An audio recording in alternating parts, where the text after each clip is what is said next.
السلام علیکم ناظرین، میں ہوں مان، ویلکم کرتا ہوں آپ کا اسم ڈائمنڈ ٹی وی کی ویڈیو میں۔ تو گائس اس ویڈیو میں مرزا علی اپنے اسٹوڈنٹ کو، جس ویڈیو پہ ہم ریئیکٹ کرنے والے ہیں، یہ اسٹوڈنٹس نے کی ہوتی مرزا علی جو ہم اس پہ ریئیکشن کرتے ہیں اپنی، تو اسٹوڈنٹ کو شاباش دے رہے ہیں کہ بھائی مبارکباد ہو یا آپ کو، میں کہتا ہوں شاباش ہے آپ کی کہ بھائی آپ نے بریلوی علماء کی مٹی پلیت کر دی۔ اب بریلوی علماء نے کیا الزام مرزا علی پہ لگایا اور مرزا علی نے اس کا کیا جواب دیا اور اس کے اسٹوڈنٹ نے وہ ویڈیو کیا بنا کے دکھایا لوگوں تک جو جس پہ ہم ریئیکشن کرنے والے ہیں، حقیقت کیا ہے، دیکھتے ہیں کس نے اس کی مٹی پلیت کی، کیا حقیقت ہے، کیا سین ہے، ویڈیو دیکھتے ہیں پھر پتہ لگتا ہے۔ تو اگر کوئی ویڈیو پسند ہے اس کو لائک کرنا، کمنٹ کرنا، میرے چینل کو سبسکرائب ضرور کریں۔ چلیں ویڈیو کی طرف۔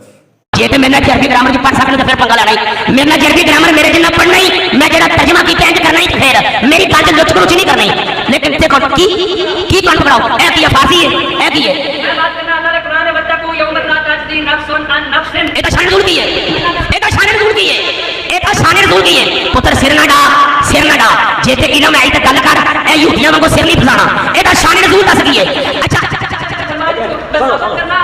پگیاں گورا بنانا، انہاں دے مزارات بنانا، انہاں دے چڑھاوے چڑھانا، سب قرآن حرام ہے۔ اللہ تعالیٰ دشمن من اللہ، کسی غیر کے دروازے پہ جا کے کوئی چیز قربان کرو وہ بھی حرام ہے۔ تو قربانی کیوں کرنا ہے؟ جڑے نظروں نے آپ کرتے ہیں گورا پر چادر چڑھاندے نے، وہ سب کچھ حرام ہے اللہ دے قرآن وچ۔ آؤ میرے ساتھ جنہ دل بات کرو۔ ہائے پڑھائی لے میں تیرے کو یار، ہوئے ہوئے ہوئے ہوئے نہیں نہیں بول نہیں ایک لفظ صرف گل مکمل ہوگی بیٹا تیری۔ اسامہ بھائی جی تسی ایت پڑھی ہے واتقوا یوم لا تجزی نفس عن نفس شیئا ولا يقبل منها شفاعہ، صحیح پڑھی ہے میں یہ شان رسول کی ہے۔ یار جڑی تو ایت پڑھی ہے تو پڑھی ہے یار، میں تو نہیں پڑھی۔ تو پھر سر کا لگائی شان رسول پڑھ نہیں، میں دیکھو انہیں بندے سن رہے ہو گے، اس بندے نے ایت پڑھی ہے، میں کی آخیا شان رسول بیان کر، میں دساں اس آیت شان رسول میں دس دینا۔ او کھلو پتر نے قیامت تک نشانی مرزا علی کری جواب دیتا تے نے کتوں دینا ہے؟ سن میں 4 واریوں تے کئی شاگرداں نوں سوال کیتے نے، قیامت بھی جائے گی جواب نہیں آئے گا۔ سن اے جڑی آیت اسامہ بھائی نے پڑھی ہے نا، اسی مگر لگ جانے ہیں تیری تحقیق نہیں کیتی۔ وہ ایک ایسا بندہ نہ دے واسطے بھابی چنگے نے، نہ دیوبندی چنگے نے، نہ شیعہ چنگے، نہ بریلوی، او کلا ہی چنگا ہے۔ سنو اے دا شان نزول ہے، یہودی لوگ آندے ہوندے سن کہ اسی تے بخشے بچائے ہاں، سبحان اللہ، بخشے بچائے ہاں۔ پتر نہیں، او پتر نہیں، او پتر نہیں، گل مکائیے بس یار۔ اسی او پتر تو ساری رات ہی 100 باری جم کے بھی آ، تو اس آیت کا شان نزول نہیں دسیا، او مینوں کوئی علمی گل بھی تے دس نا۔ یہودیاں واسطے آئی ہے آیت، یہودیاں واسطے۔ وہ ساری کی ساری چیزیں یہود و نصارہ کی جو خرابیاں اس امت میں بھی ٹرانسفر ہوئی شرک کی شکل میں، تو وہ دفاع کرنے کے لیے پھر ان کے پاس آخری حربہ یہی ہوتا ہے کہ یہ تو جی یہود و نصارہ کے بارے میں ساری آیات ہیں، تو صحیح بخاری میں حدیث ہے کہ عبداللہ ابن عمر خوارج کو بدترین مخلوق سمجھتے تھے کہ وہ کافروں والی آیات مسلمانوں پر چسپاں کرتے تھے۔ بالکل ہم کہتے ہیں ہم بھی ایسے لوگوں کو بدترین مخلوق سمجھتے ہیں جو کافروں والی آیات مسلمانوں پر نہ حق چسپاں کرتے ہیں۔ اگر حق پر مبنی کریں پھر بالکل درست ہے، اور وہ بریلوی خود بھی کر رہے ہوتے ہیں۔ یہ بہانہ کرنا کہ کافروں والی آیات مسلمانوں پہ نہیں لگ سکتی، یہ آپ دین کے مقدمے کوئی دھڑام سے گرا رہے ہیں، یعنی ہم کافروں کو یہ بتائیں گے کہ یہ مسلمانوں کے لیے کتاب نہیں ہے، یہ کافروں کے بارے میں نازل ہوئی ہے۔ یہ تو ہدی للناس ہے، پوری انسانیت کے لیے ہدایت ہے یہ کتاب، وبینات من الہدی والفرقان، اور اس میں ہدایت کے روشن دلائل ہیں، اور یہ حق اور باطل میں تمیز کرنے والی کتاب ہے۔ اور یہ الفرقان کا لفظ رسول اللہ کے لیے بھی آیا۔ صحیح بخاری میں نبی علیہ السلام کے بارے میں یہ رپورٹ ہوا کہ 2 فرشتے ان کے پاس آئے، اور نبی علیہ السلام اس وقت خواب کے عالم میں تھے، اور بخاری کی حدیث ہے کہ انبیاء کے جو خواب ہیں وہ نبوت کا 46واں حصہ ہیں، اسپیسیفکلی انبیاء کے خواب، ادر دین انبیاء بھی ہو سکتے ہیں، لیکن نبیوں کے خواب میں شیطان کو بالکل کوئی دخل نہیں ہوتی۔ اسی لیے تو سورہ الصافات میں ہے کہ ابراہیم علیہ السلام کو خواب میں اپنے بیٹے کی قربانی دکھائی گئی تو انہوں نے پریکٹیکلی اس کے اوپر عمل کیا، ورنہ اتنا بڑا ڈیسیژن کہ آپ بچہ اپنا قتل کر دیں، اگر خواب میں شیطان کو دخل ہوتا انبیاء کے تو وہ تو اس طرح کا کام نہ کبھی بھی کرتے۔ تو نبی صلی اللہ علیہ وآلہ وسلم نے خواب میں دیکھا 2 فرشتے آپس میں گفتگو کر رہے ہیں، اینڈ پہ وہ ایک فرشتہ دوسرے سے کہتا ہے محمد فرق بین الناس، محمد فرق ہے دنیا میں، حق اور باطل کے اعتبار سے لوگوں میں فرق کرنے والی ذات محمد کی ہے صلی اللہ علیہ وآلہ وسلم۔ اسی کو تو ہم نے عرض کیا ہے کہ میرے نبی سا ہے ہی کوئی نہیں، تیرے بابے تھے شے ہی کوئی نہیں۔ قرآن بھی الفرقان اور رسول اللہ بھی صلی اللہ علیہ وآلہ وسلم بھی الفرقان، حق اور باطل میں تمیز کرنے والے ہیں۔ تو نبی علیہ السلام کی زندگی کی جتنی بھی احادیث ہیں, آپ کے فرامین ہیں, جو قرآن آپ نے ہمیں ٹرانسفر کیا, وہ جسے فٹ اسے گفٹ. یہ بہانہ کرنا کہ جی کافروں والی آیات مسلمانوں پہ نہیں لگ سکتی, یہ آپ دین کا مقدمہ گرا رہے ہیں. اس کا تو بڑا خطرناک رزلٹ نکلے گا. یہ تو اس طریقے سے ہے کہ کوئی شخص یہ کہنا شروع کر دے کہ جو ٹریفک پولیس کے اندر بھرتی لوگ ہیں, اگر وہ اشارہ توڑ دیں تو ان کے اوپر کوئی گرفت نہیں ہے. یہ صرف ان لوگوں کے لیے ہے جو ٹریفک پولیس میں نہیں. جب آپ یہ بات کریں گے تو پتہ ہے کیا ہوگا, جو ٹریفک پولیس کا ہیڈ ہے وہ کہے گا کہ اگر میرے کسی بندے نے توڑا اس کو تو میں ڈبل جرمانہ کروں گا. کہ تو ٹریفک پولیس میں ہو کہ ٹریفک کے قوانین کو توڑ رہا ہے تو نے اگلوں کو کیا بتانا ہے. تو مسلمان اگر قرآن و سنت کی تعلیمات کے خلاف چلے, وہ کافروں کو کس طرح اس کتاب کا پابند کر سکتا ہے جبکہ وہ خود اس کتاب کے مطابق عمل نہ کرے گی. یہی رزلٹ نکال رہے ہیں نا یہ کہ جی آیات کافروں کے بارے میں. یعنی مسلمان کام چک کے رکھیں, صرف کافروں کو ہم کہیں گے کہ انہوں نے یہ توحید کے اندر کرپشن کر لی, یہ انہوں نے انبیاء کی توہین کر لی, یہ ہم نے صرف کافروں کے اوپر چسپاں کرنی ہے. اور بات کرنا وہ بخاری سے عبداللہ ابن عمر کا قول. بھائی عبداللہ بن عمر نے بالکل ٹھیک فرمایا, خوارج صحابہ کرام کے اوپر کافروں والی آیات لگا رہے تھے, وہ تو جرم کر رہے تھے نا. صحابہ کرام میں تو وہ خامیاں موجود نہیں تھیں. انہوں نے مولا علی علیہ السلام کو کافر کہا, نعوذ باللہ, خوارج نے. تو ظاہر ہے کہ جو کافروں والی آیات تھی وہ مولا علی کے اوپر اگر کوئی لگائے گا تو ہم اسے گمراہی سمجھیں گے نا, اسے کافر ہی سمجھیں گے نا, وہ بدترین مخلوق ہی ہوگا نا. لیکن اگر کسی شخص کے اندر منوان وہ خرابیاں موجود ہیں تو اب ہم اسے قرآن سے ہی حوالہ دیں گے نا. اگرچہ قرآن میں شان نزول کچھ بھی ہو, اس سے کوئی فرق نہیں پڑتا, جسے فٹ اسے گفٹ. دنیا میں آپ اس کو مثال سے سمجھیں. ٹریفک سگنل جو ہے جب گرین ہوتا ہے تو گاڑی چل پڑتی ہے, ریڈ پہ کھڑی ہو جاتی ہے. اب کوئی شخص اس چکر میں پڑ جائے کہ جی اس کا شان نزول کیا ہے, کسی کے دماغ میں یہ کیسے ہی بات آئی ہے کہ ریڈ کے اوپر کھڑے ہونا ہے اور گرین پہ چلنا ہے. چلیں یہ ایک اچھی ہسٹوریکل ڈسکوری تو ہو سکتی ہے, لیکن اس میں سے کیا اینڈ رزلٹ یہ نکلے گا کہ آپ نے ریڈ کے اوپر چلنا شروع کر دینا ہے اور گرین کے اوپر کھڑے ہونا شروع کر دینا ہے؟ یہ ہوگا؟ تو یہ صرف علمی شہوت پوری کرنے والی بات ہے. جی ایس آیت دا شان نزول لبو, جی حدیث دا شان نزول لبو. او بھائی حدیث کا آیت کا شان نزول کچھ بھی ہو, حکم قیامت تک باقی ہوتا ہے. اگر تیمم کی آیات نازل ہوئی ہیں نا, وہ صحیح بخاری میں آیا کہ سیدنا ابو بکر صدیق رضی اللہ تعالیٰ عنہ کو کچھ صحابہ کے کہتے ہیں کہ یہ آل ابی بکر کی برکت ہے کہ تیمم کی آیات نازل ہوئی جب سیدہ عائشہ کا وہ ہار گھوم گیا تھا اور ایسی جگہ پڑاؤ تھا کہ وہاں پانی ارینج نہیں ہو سکا, تو تیمم کی آیات نازل ہوئی.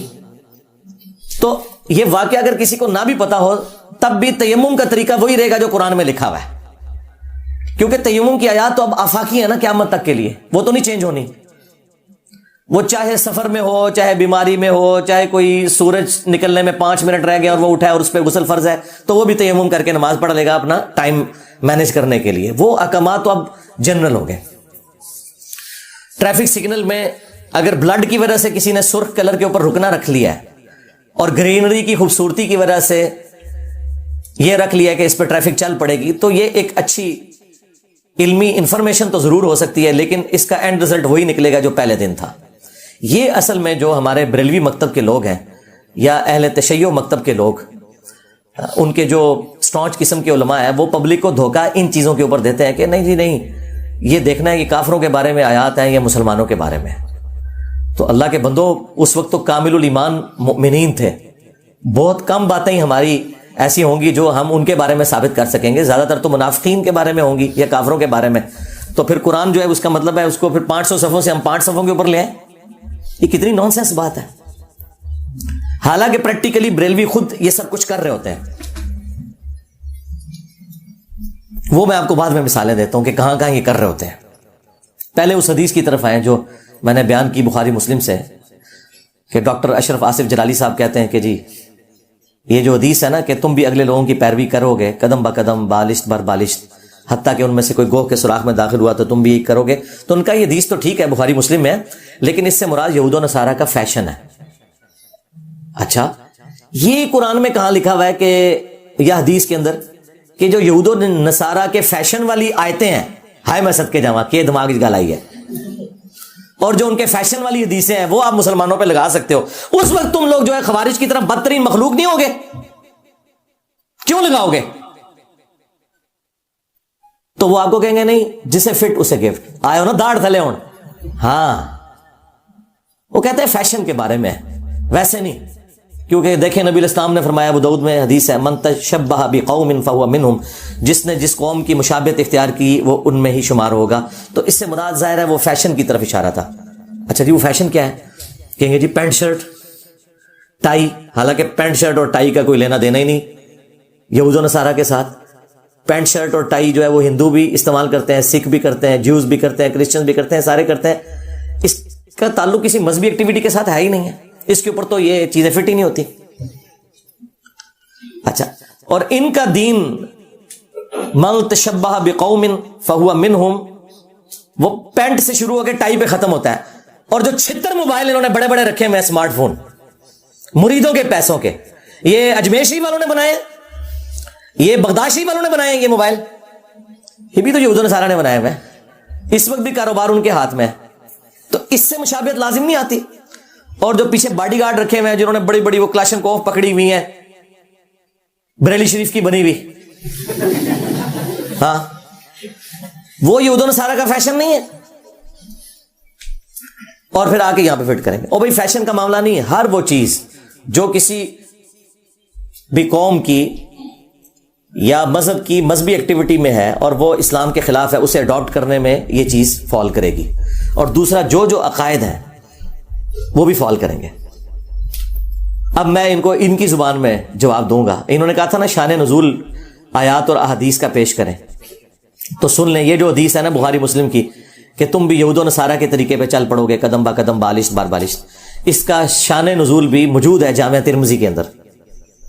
جامعہ ترمذی میں ایک حدیث موجود ہے, مشکات کے اندر بھی, اور امام ترمذی نے خود اس حدیث کو صحیح کہا ہے کہ غزوہ حنین کے موقع پر, فتح مکہ کے بعد آلموسٹ 3-4 مہینے کے بعد, یہ مشرکین عرب سے آخری جنگ تھی نبی علیہ السلام کی اور صحابہ کرام کی. غزوہ حنین کے موقع پر اللہ کے محبوب علیہ السلام اپنے صحابہ کے ساتھ ایک جگہ سے گزر رہے تھے, تو راستے میں ایک درخت آیا جسے ذات انواد کہا جاتا تھا. اور مشرکین عرب کا یہ عقیدہ تھا کہ جو بھی اس کے ساتھ اپنا اسلحہ ٹچ کر لے یا اپنی تلوار تھوڑی دیر کے لیے اس درخت پہ لٹکا لے, اسے جنگ میں فتح ہو جائے گی. بعض صحابہ کرام نے حضور سے یہ کہہ دیا, یا رسول اللہ آپ بھی ہمارے لیے کوئی ایسا درخت مقرر کر دیں کہ ہم بھی اس سے برکت حاصل کر لیں. اندازہ کریں یہ بات صرف سننا تھی, نبی علیہ السلام نے اس بات کے اوپر فتویٰ کیا لگا دیا.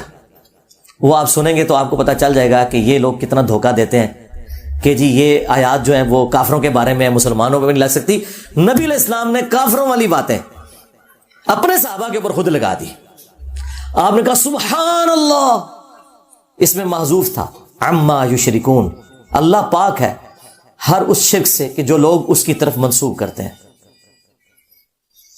آپ نے فرمایا تم نے تو آج وہی بات کر دی جو موسیٰ کے ماننے والوں نے کر دی تھی,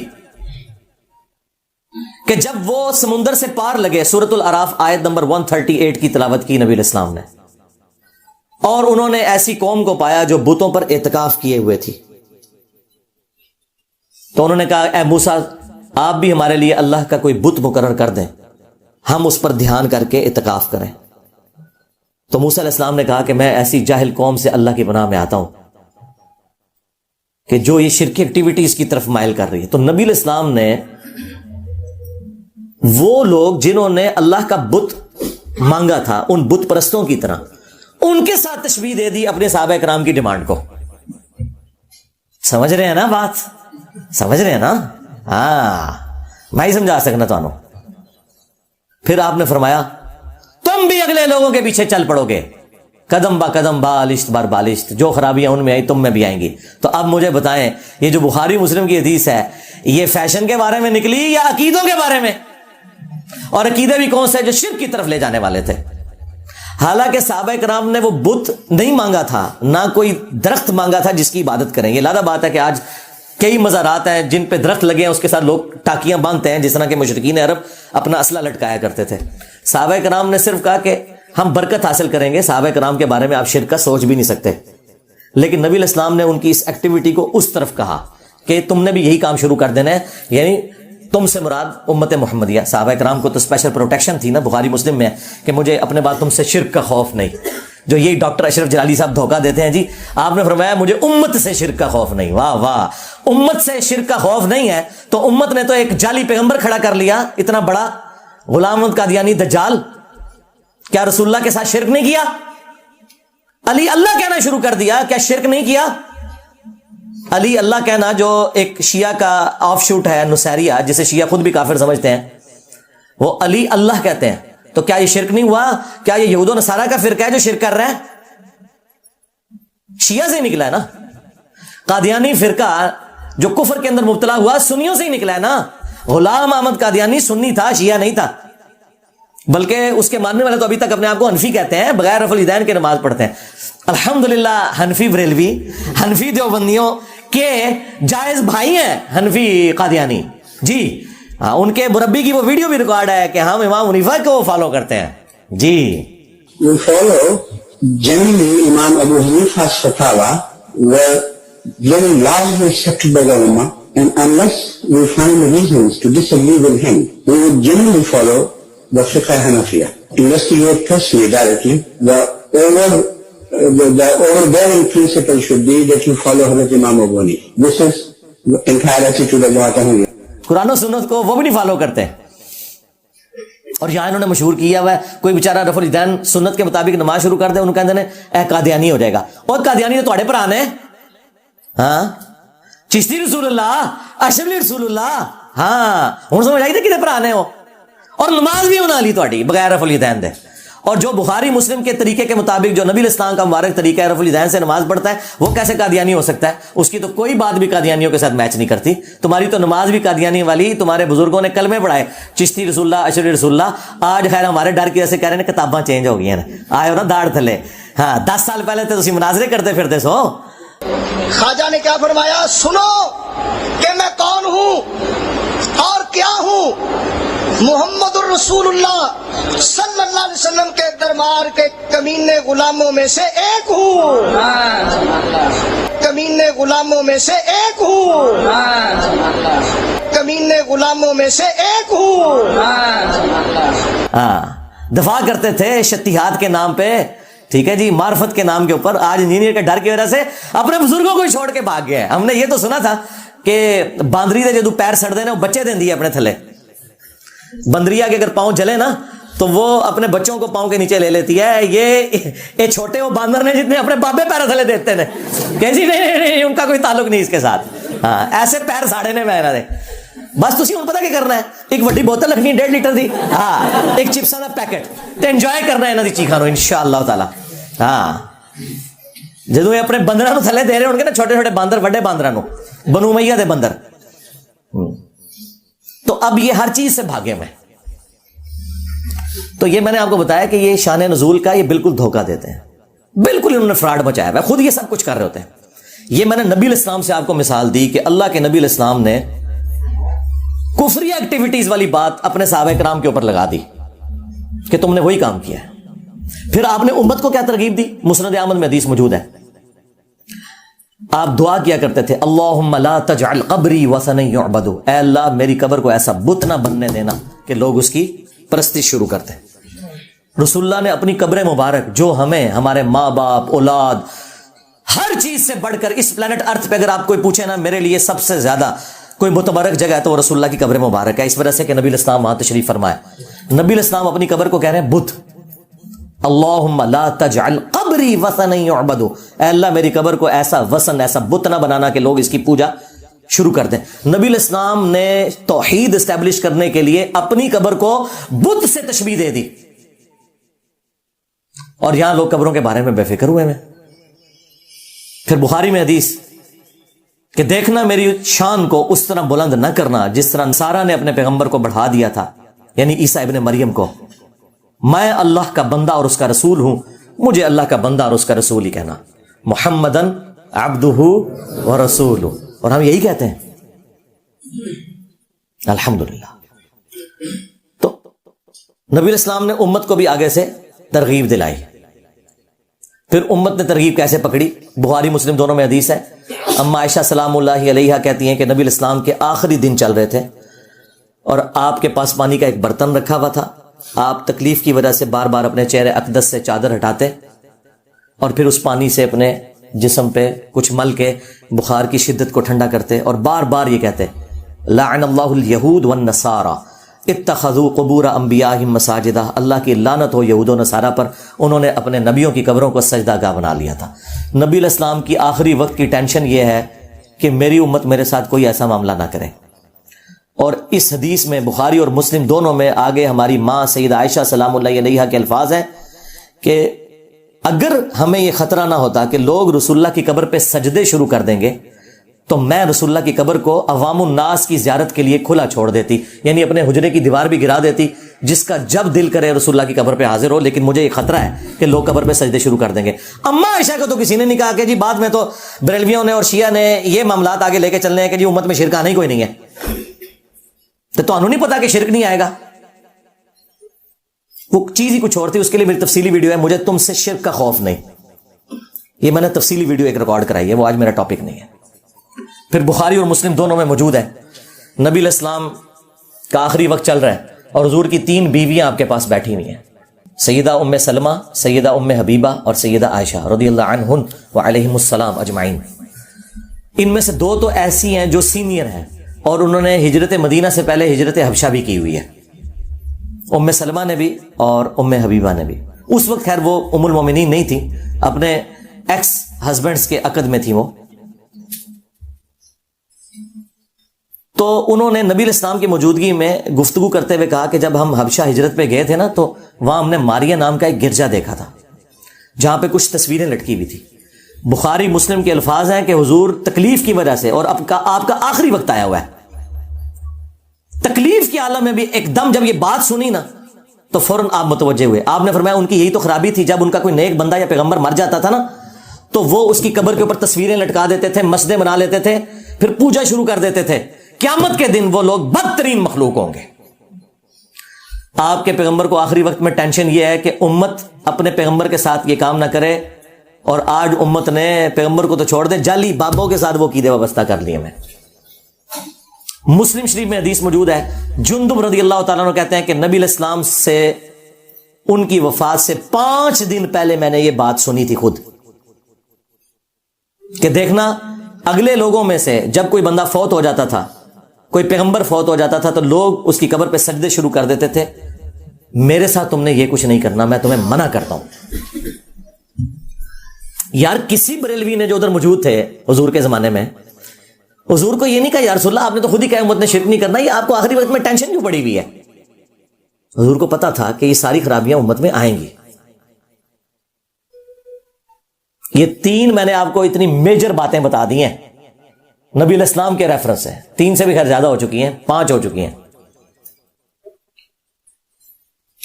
اب آگے چلیں، آگے چل. ہاں آگے بخاری میں لکھا ہوا ہے کہ جب سیدہ عائشہ سلام اللہ علیہا جنگ جمل کے لیے روانہ ہوئی تو ایک صحابی کہتے ہیں میں نے ارادہ کیا کہ میں عائشہ کا ساتھ دوں علی کے خلاف، لیکن جنگ جمل کے دنوں میں مجھے حضور کی ایک حدیث نے نفع پہنچایا اور میں ایسا کام کرنے سے رک گیا. اب ذرا صحابی کے الفاظ آپ نے سننے ہیں کہ وہ حدیث کون سی ہے. وہ کہتے ہیں کہ میں نے نبی علیہ السلام سے خود یہ بات سن رکھی ہے کہ جو قوم اپنی عمارت، اپنی حکومت، اپنے معاملات کسی عورت کے سپرد کر دے وہ کبھی کامیاب نہیں ہو سکتی. اور پھر ساتھ وہ صحابی کہتے ہیں یہ بات آپ نے اس وقت ارشاد فرمائی تھی جب کسرا کے لوگوں نے ایک عورت کو اپنا حکمران بنا لیا تھا. یہ وہی عورت تھی جو حضرت عمر کے دور میں جس کو شکست ہوئی اور پرشین امپائر گری قادسیہ کے اندر سعد ابن ابی وقاص کے ہاتھوں. اس وقت وہی عورت حکمران تھی. تو جب وہ حکمران بنی تو نبی علیہ السلام اس وقت دنیا میں موجود تھے. تو آپ نے فرمایا یہ قوم کبھی فلاں نہیں پائے گی، انہوں نے اپنی عمارت ایک عورت کے سپرد کر دی ہے. اب مجھے بتائیں وہ عورت تو یہود و نصارہ بھی نہیں، آتش پرست، آگ کی پرستش کرنے والے لوگ تھے، کافر تھے. اور صحابی وہ کافروں والی آتش پرستوں والی حدیث فٹ کس کے اوپر کر رہے ہیں؟ حضرت عائشہ کے اوپر. دیکھا آپ نے؟ ہاں ان کو میں ہی جواب دے سکتا ہوں.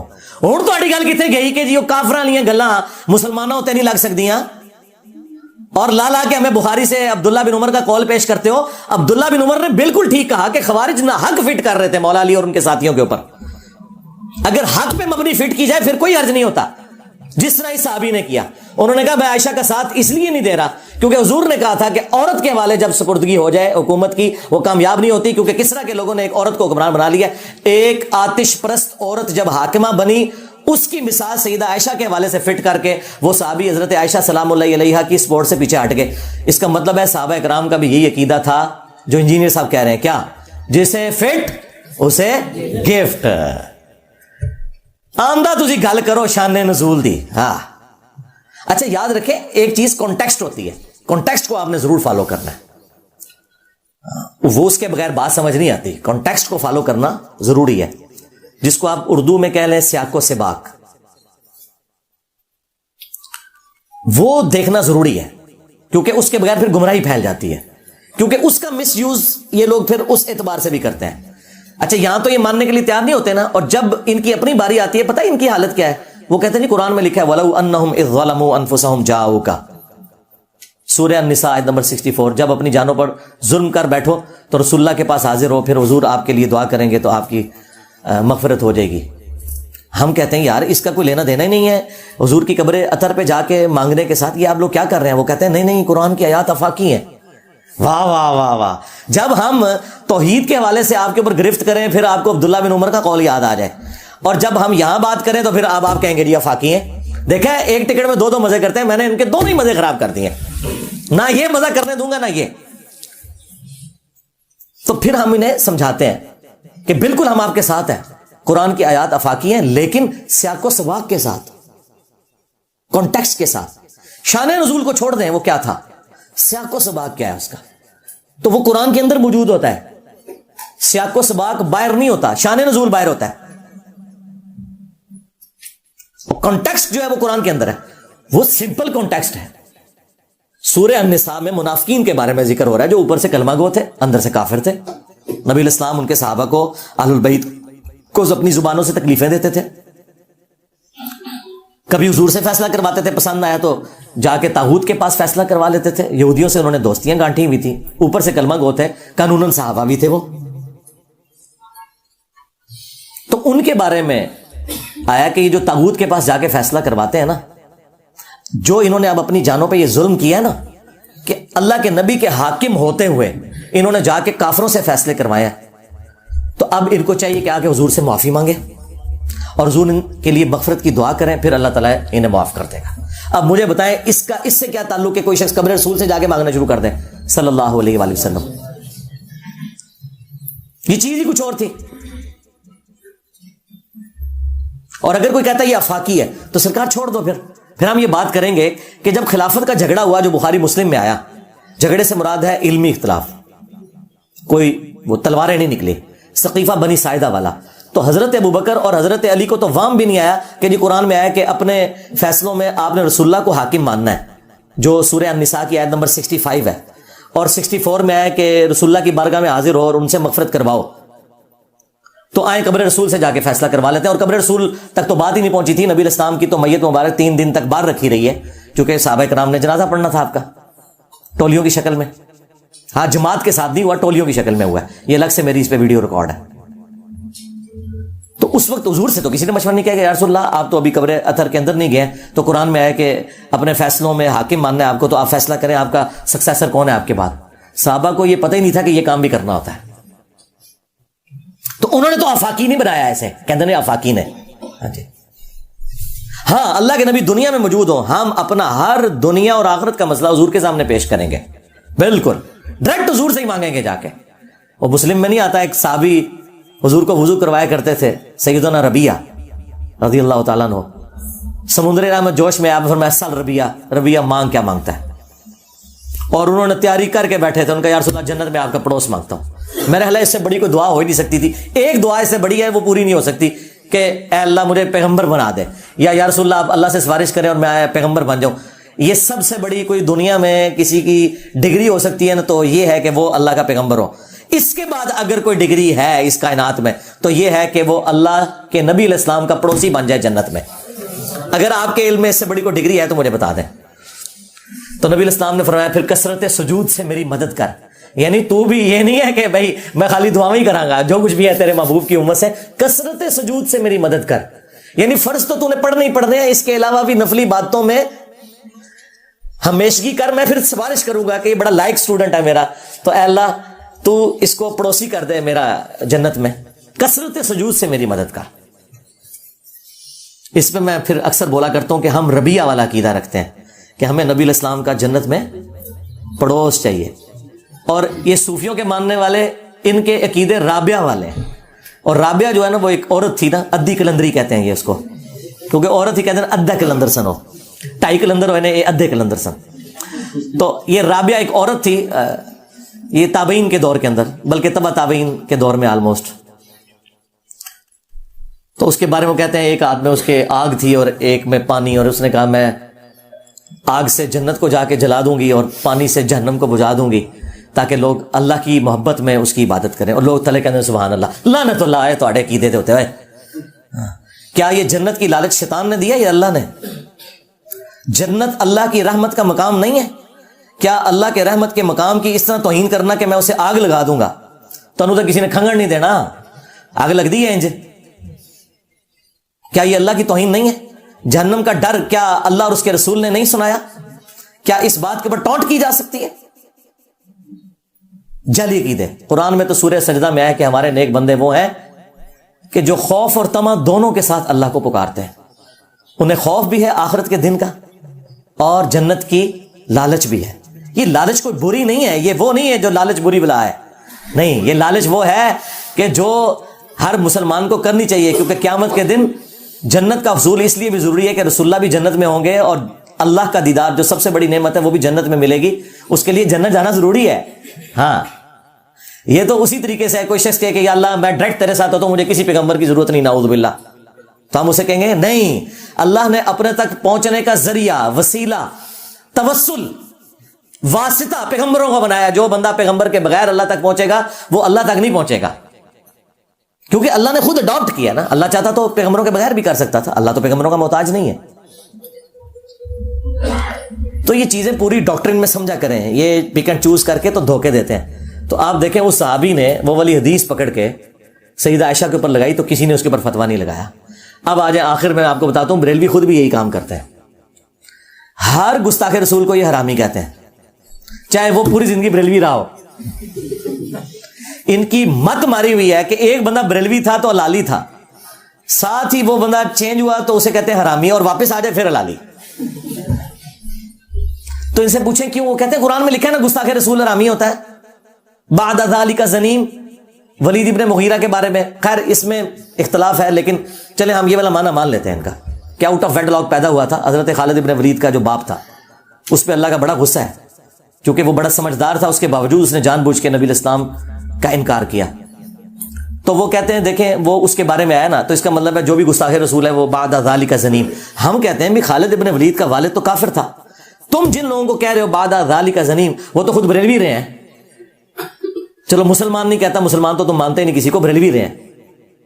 پھر پتا آپ کو کیا کہیں گے؟ نہیں جی جڑا بھی گستاخ ہوئے نا اس سے وہ چیزیں فٹ ہو جان گیا۔ اچھا، تھوڑی دیر پہلے جب ہم آپ کو کہتے تھے کہ یہ جو شرک والی آیات ہیں مسلمانوں پہ بھی فٹ ہوں گی، تو پھر تم لوگ کہتے تھے کہ خوارج بدترین مخلوق تھے، وہ کافروں والی آیات مسلمانوں پہ لگاتے تھے۔ ایک ٹکٹ میں کتنے مزے کرو گے؟ میں تمہیں ایک مزہ بھی نہیں کرنا دوں گا، دونوں کے دونوں کیا، تینوں کے تینوں کیا، چاروں کے چاروں تمہارے ختم کر دوں گا مزے۔ جب اپنے پہ پڑتی ہے نا پھر ان کو سمجھ آتی ہے۔ پھر میلاد کے ہر جلسے جلوس کے اندر آپ کو ایک آیت یہ بیان کریں گے، قل ان کنتم تحبون اللہ فاتبعونی یحببکم اللہ۔ اے نبی ان سے فرماؤ اگر تم اللہ سے محبت کے دعوے دار ہو پھر میری یعنی رسول اللہ کی اتباع کرو، اللہ بھی تم سے محبت کرے گا اور تمہارے گناہوں کو معاف کر دے گا۔ یہ سب لوگ پڑھتے ہیں، تو یہ مسلمانوں کے بارے میں تو نازل نہیں ہوئی ہے، یہ تو یہودیوں کو کہا گیا تھا جو کہتے تھے کہ ہم اللہ سے محبت کرنے والے ہیں اور نبی الاسلام کا انکار کرتے تھے۔ تو اللہ تعالیٰ نے فرمایا جب تک میرے نبی کی اتباع نہیں کرو گے نا تو یہ اللہ سے محبت کا دعویٰ تمہارا بالکل جھوٹا ہے، جب تک رسول اللہ کو نہیں مانتے ہو صلی اللہ علیہ وسلم۔ یہ تو یہودیوں کے بارے میں آیات تھیں، تم نے پکڑ کے میلاد کے جلسوں میں اپنی بریلوی پبلک پہ خود لگا رہے ہوتے ہو، اس وقت نہیں شرم آتی کہ کافروں والی آیات مسلمانوں پہ لگا رہے ہو؟ پھر وہ آپ کو کیا کہیں گے؟ نہیں نہیں، یہ جسے فٹ اسے گفٹ۔ آج بھی اگر کوئی مسلمان بھی ہے وہ اللہ کے ساتھ محبت میں مخلص اس وقت ہوگا جب وہ رسول اللہ کی اتباع کرے گا. ہاں اس کا مطلب ہے یہود و نصارہ والی آیات مسلمانوں پہ لگ سکتی ہیں, کیونکہ جب جرم ایک جیسا ہوگا نا پھر آپ نے سزا ایک جیسی سنانی ہے. ظاہر ہے صحابہ کرام کو تو نہیں اللہ تعالیٰ کہہ رہا تھا کہ تم اگر اللہ سے محبت کے دعوے دار ہو تو میرے نبی کی پیروی کرو. اور اللہ کے بندو, صحابہ کرام کا تو دین رسول اللہ سے سٹارٹ ہوتا تھا اور اللہ تک پہنچتا تھا. انہوں نے تو حضور کو ماننا ہے تو اللہ کو ماننا ہے. ان کو تو یہ بتانے کی ضرورت ہی نہیں ہے کہ آپ نے حضور کی اتباع کرنی ہے. لاجیکل اسپیکنگ انہوں نے تو نبی علیہ السلام کی وجہ سے اللہ تعالیٰ کو پہچانا تھا. پہلے تو وہ لوگ کون تھے؟ بت پرست تھے. ان کو تو اللہ کا تعارف ہی حضور کی وجہ سے ہوا. ان کو تو اللہ نے نہیں کہنا تھا نا, یہودیوں کو کہا جا رہا تھا. یہ فٹ کرتے ہیں, کہتے ہیں جی وہ دیکھیں آج بھی محبت کا معیار یہی ہے. یہ لادہ بات ہے کہ محبت بس اتنی ہے آیت بیان کرنے تک. اس میں یہ نہیں تھا کہ اگر تم اللہ سے محبت کرتے ہو تو نبی کے نام کے نعرے لگاؤ. اس میں تھا کہ اتباع کرو, اور اتباع کہتے ہیں محبت کے ساتھ پیروی کرنے کو. اور اس کا مطلب آپ کو پتا کیا ہے؟ اس کا مطلب یہ ہے کہ پوری دنیا ایک طرف ہو, اللہ اور اس کے رسول کے احکامات دوسری طرف, تو آپ کے لیے ٹاپ پرائرٹی یہ ہونی چاہیے جو سورہ توبہ کی آیت نمبر 24 میں اللہ تعالیٰ نے 8 چیزیں گنوائی ہیں اور اس کے مقابلے میں 3 چیزیں. دنیا کی ساری چیزیں 8 چیزوں میں گنوا کے اللہ تعالیٰ نے کہا کہ یہ اگر چیزیں بھاری ہوگی نا ان 3 چیزوں سے, کس سے؟ اللہ اور اس کے رسول کی محبت اور اللہ کی راہ میں جہاد کرنے سے. پھر اللہ کے عذاب کا انتظار کرنا. اللہ اور اس کے رسول سے بڑھ کے کوئی چیز نہیں ہو سکتی. اور بخاری مسلم دونوں میں حدیث ہے کہ اس نے ایمان کی حلاوت چکھ لی جس میں 3 نشانیاں ہیں. نمبر 1, اللہ اور اس کے محبوب علیہ السلام اسے پوری دنیا میں سب سے بڑھ کر محبوب ہوں. نمبر 2, کفر کی طرف لوٹایا جانا اس کے لیے اتنا ہی مشکل ہو جائے جتنا زندہ آگ میں جلایا جانا. اور نمبر 3, اس کی دوستی اور دشمنی کا معیار صرف اللہ کی ذات ہو. ہاں, اور پھر بخاری مسلم کی وہ حدیث, تم میں سے کوئی شخص اس وقت تک مؤمن ہی نہیں ہو سکتا جب تک کہ میں اسے اس کے ماں باپ اولاد سب لوگوں سے بڑھ کر عزیز نہ ہو جاؤں.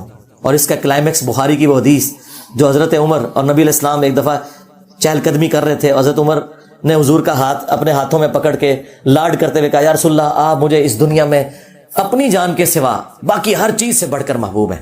اپنی طرف سے انہوں نے بہت مارکا مارا. بخاری کے الفاظ ہیں, آپ نے فرمایا نہیں عمر بلکہ تیری جان سے بھی بڑھ کر. ان کا یا رسول اللہ آپ مجھے میری جان سے بھی بڑھ کر عزیز ہے. آپ نے فرمایا ہاں اب عمر تمہارا ایمان مکمل ہوا ہے. تو اس میں نعرے مارنا نہیں ہے, اتباع کرنا ہے. اور اتباع کہتے ہیں محبت پلس اطاعت کو. صرف محبت کوئی چیز نہیں, صرف اطاعت کوئی چیز نہیں, دونوں چیزیں.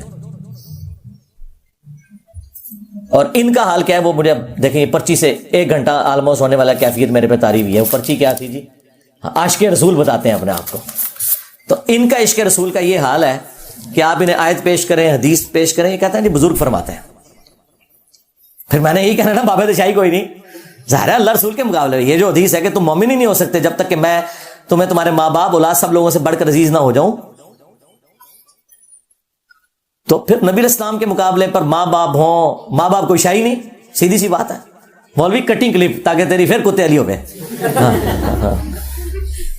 پوری دنیا کوئی چیز ہی نہیں, 20 بچے تو شاہی کوئی نہیں, بابے تو شاہی کوئی نہیں اللہ اور اس کے رسول کے مقابلے کے اوپر.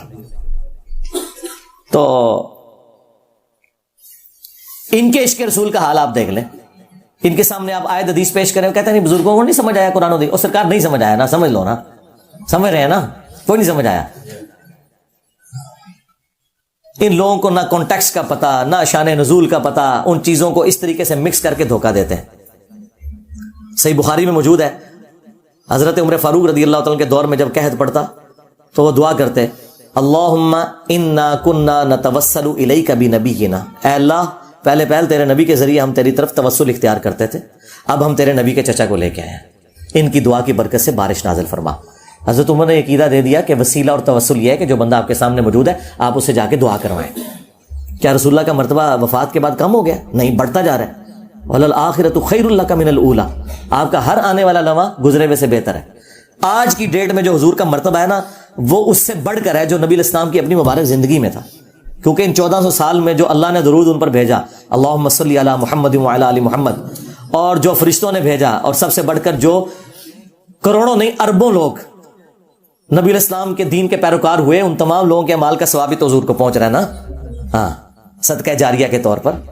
تو آج کی ڈیٹ میں جو حضور کا مرتبہ ہے, تو کیا حضرت عمر کے دور میں مرتبہ ختم ہو گیا تھا؟ نہیں, انہوں نے امت کو عقیدہ دیا. یہ کیا کرتے ہیں؟ حدیثیں پکڑتے ہیں حضور کی مبارک زندگی کی اور لگاتے ہیں پھر بعد میں، یا کہ وہ جعلی روایت جو ابن کثیر نے نقل کی، اس کے اوپر میں نے پورا پوسٹ مارٹم کیا، قبر رسول پہ جا کے مانگنا۔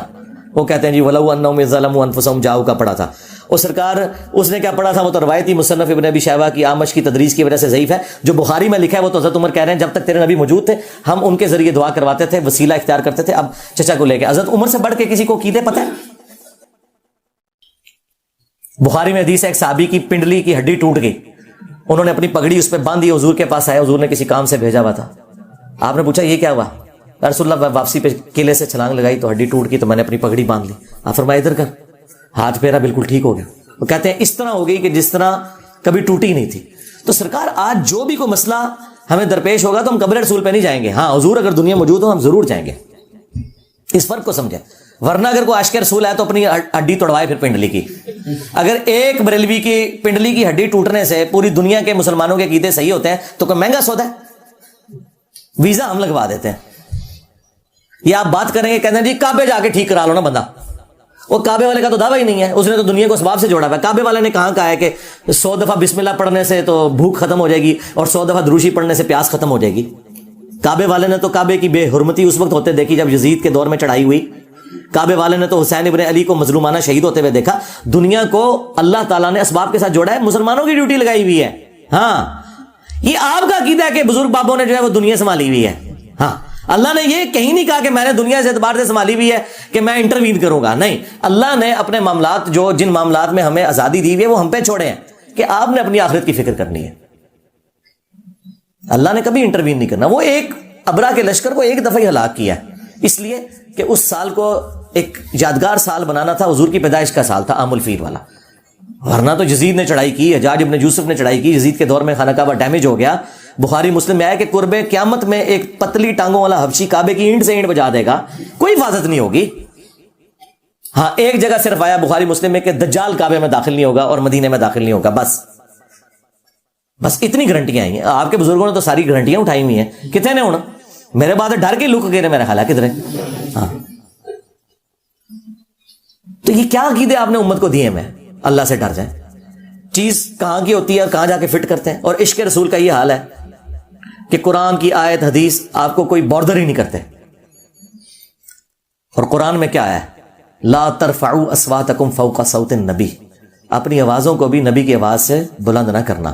اور بخاری میں اس کا شان نزول موجود ہے، بڑا شوق جو نا شان نزول سننے کا، سنو بخاری میں موجود ہے کہ حضرت ابوبکر اور عمر آپس میں گفتگو کرتے ہوئے حضور کی موجودگی میں، رسول اللہ کے ساتھ کوئی بدتمیزی نہیں کی، ان کے ساتھ کوئی تل کلامی نہیں ہوئی، آپس میں باتیں کرتے ہوئے ایک معاملے میں اختلاف ہوا۔ ایک قبیلہ مسلمان ہوا تھا، نبی علیہ السلام کی عادت تھی کہ جب کوئی قبیلہ مسلمان ہوتا تھا نا تو ایک فوکل پرسن مقرر کرتے تھے تاکہ بعد میں اس تک کمیونیکیشن کی جائے اور وہ باقی قبیلے کو پہنچا دے۔ تو حضرت ابوبکر نے مشورہ دیا کہ یا رسول اللہ یہ فلاں شخص جو ہے یہ سب سے بہترین بندہ ہے، اس کو آپ فوکل پرسن مقرر کریں۔ حضرت عمر نے کہا نہیں یہ بندہ ٹھیک نہیں، اس کو کریں۔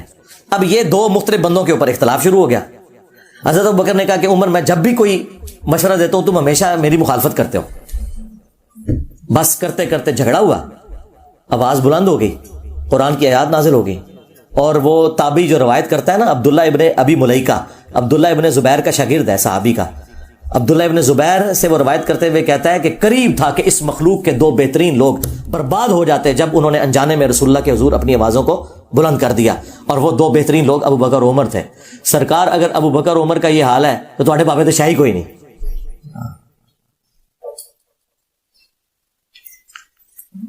تو جب یہ آیات نازل ہوئی کہ جنہوں نے حضور کی آواز سے بھی آواز بلند کی ان کے اعمال اکارت ہو جائیں گے، انہیں خبر بھی نہیں ہوگی، یعنی توبہ کی توفیق بھی نہیں ملے گی۔ تو اس کے بعد صحابہ کرام حضور کے ساتھ اتنی آہستہ آواز میں بات کرتے تھے کہ بخاری کے الفاظ ہیں، عبداللہ ابن زبیر کہتے ہیں حضرت عمر کی تو آواز اتنی کم ہوگی کہ حضور کو بعض کا سنائی نہیں دیتی تھی، آپ کہتے تھے اونچا بولو مجھے آواز نہیں آ رہی۔ تو پھر اگلی آیات نازل ہوئی، ان الذین یغضون اصواتهم عند رسول اللہ، بے شک جو لوگ رسول اللہ کے حضور اپنی آوازوں کو پس رکھتے ہیں یہی وہ لوگ ہیں جن کے دلوں کو اللہ نے تقوی کے لیے چن لیا ہے، ان کے لیے مغفرت اور اجر عظیم ہے۔ اللہم اجعلنا منہم مع النبیین والصدیقین والشہداء والصالحین، آمین۔ اور آج بھی روزہ شریف کے اوپر یہ آیات لکھی ہوئی ہیں، ہاں سبحان اللہ۔ وہ تین بڑی بڑی جالیاں نا ایگزیکٹ جہاں قبر رسول ہے نا صلی اللہ علیہ وآلہ وسلم، جو بڑا سا ایک انہوں نے رنگ بنایا ہوا ہے، اس کے ساتھ دو چھوٹے رنگ ہیں ابو بکر عمر، تو ان جالیوں کے اوپر یہ لکھا ہوا ہے لا ترفعوا اصواتکم فوق صوت النبی، کیونکہ آج بھی رسول اللہ کی قبر کے پاس آواز بلند کرنا یہ گستاخی ہے. ایون حج عمرے کی کتاب جو مفتی اعظم سعودیہ نے نکالی ہے اس میں لکھا ہے کہ نبی علیہ السلام اپنی وفات کے بعد بھی اسی طرح قابل احترام ہے جس طرح اپنی زندگی میں تھے. قبر رسول کے پاس بھی آپ آواز بلند نہیں کر سکتے. تو سینٹر والی جالیوں پہ یہ آیت لکھی ہے.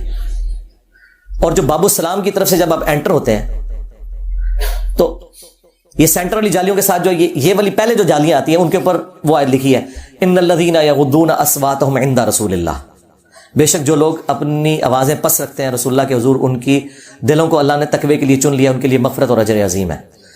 پہلے یہ آیات آتی ہیں، پھر قبر رسول کے اوپر والی آیات لا ترفعوا اصواتکم فوق صوت النبی، پھر تیسری آخری جالیاں آتی ہیں جو آپ باب البقیع سے باہر نکل جاتے ہیں بقیع کی طرف.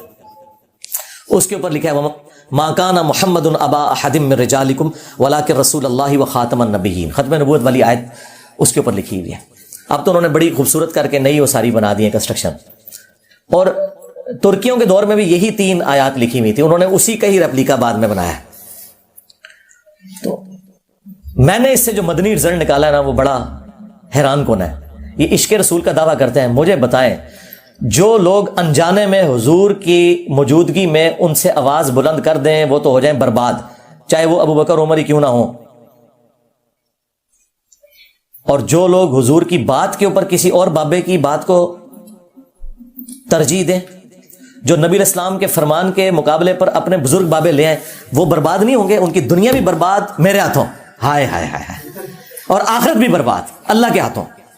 میرے ہاتھوں برباد ہوئی ہے نا. میں بار بار جب یہ کہتا ہوں کہ میرے نبی سا ہے ہی کوئی نہیں، تیرے بابے تھے شاہی کوئی نہیں، تو یہی بتا رہا ہوتا ہوں کہ اگر حضرت ابوبکر عمر رضی اللہ تعالیٰ عنہما علیہم السلام انجانے میں آواز بلند کریں تو اللہ تعالیٰ کہہ رہا ہے تمہارے بھی اعمال میں حقارت کر دوں گا.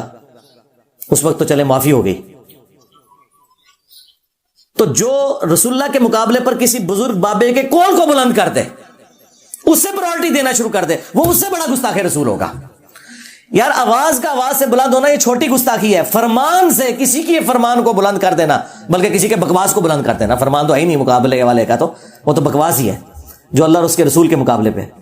سب سے بڑے گستاخ رسول وہ ہوں گے جو اللہ اور اس کے رسول عز و جل و صلی اللہ علیہ وآلہ وسلم کی تعلیمات کے مقابلے پر اپنے بزرگ بابوں کی تعلیمات کو ترجیح دیں گے. وہ ہیں اصل میں گستاخ رسول. تو جی کہ آپ نے پوری ویڈیو دیکھی مرزا علی کی بریلوی علماء کا بھی آپ نے کلپ دیکھا، فل تو نہیں لگایا، شارٹ کلپ لگایا اس کا، اپنی پھر مرزا علی نے بیان دیا. ٹھیک ہے، اب اس کے اسٹوڈنٹ نے جو ویڈیو بنا کے ایڈٹ کر کے سینڈ کی، اپلوڈ کی، ان کے اس کا کلپ لگایا بریلوی کا علماء کا، اس کے بعد پھر اپنے استاد جی کا کلپ لگایا. اب آپ اپنی ذاتی رائے دیں کہ آپ کے حساب سے یہ ویڈیو کلپ جو مولوی کا ہے، جو بریلویوں کا ہے، عالم کا کسی کا، تو ان کا کلپ آپ نے کیا پورا سنا ہے کہ اینڈ میں کیا بات ہوئی، شروع میں کیا بات ہوئی، حقیقت کیا تھی کیا نہیں تھی، جو مرزا علی نے ویڈیو میں دکھایا اس کے اسٹوڈنٹ نے کہ یہی سچ ہے. اب سچ کیا ہے جھوٹ کیا ہے یہ آپ نے فیصلہ خود کرنا، تحقیق کر کے ہمیں بھی ضرور کمنٹ میں بتائیں. تو اگر ویڈیو پسند آئی اس کو لائک کرنا، کمنٹ کرنا، میرے چینل کو سبسکرائب ضرور کریں. ملتا ہوں آپ کو اگلے تک کے لیے اللہ حافظ.